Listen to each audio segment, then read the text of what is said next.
Time now for Today in History. On August 7th, 1974, French highwire artist Philippe Petit performed an unapproved tightrope walk between the two towers of the World Trade Center in New York over 1,300 feet above the ground. The event would be chronicled in the Academy Award-winning documentary film Man on Wire. Also on this date, in 1789, the U.S. Department of War was established by Congress. In 1942, U.S. and other Allied forces landed at Guadalcanal, marking the start of the first major Allied offensive in the Pacific during World War II. In 1960, Cote d'Ivoire gained independence from France. In 1964, Congress passed the Gulf of Tonkin Resolution, giving President Lyndon B. Johnson broad powers in dealing with reported North Vietnamese attacks on U.S. forces. In 1971, the Apollo 15 moon mission ended successfully as its command module splashed down in the Pacific Ocean. In 1978, President Jimmy Carter declared the Love Canal environmental disaster a federal health emergency. It will later top the initial list of Superfund cleanup sites.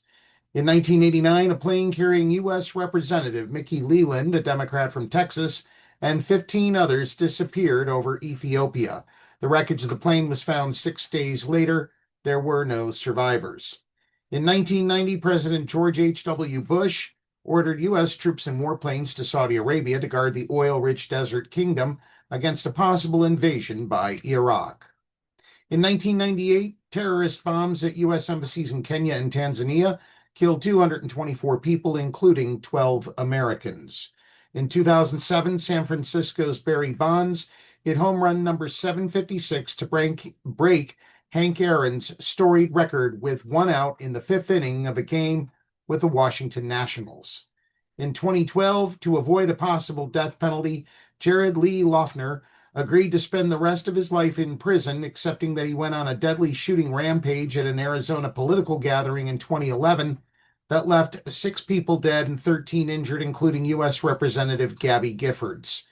In 2015, Colorado theater James Holmes was spared the death penalty in favor of life in prison after a jury in Centennial failed to agree on whether he should be executed for his murderous attack on a packed movie premiere that left 12 people dead.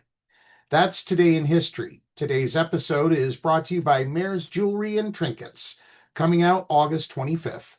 All her jewelry and trinket items are handmade with care. Time now for more music on Pep Radio.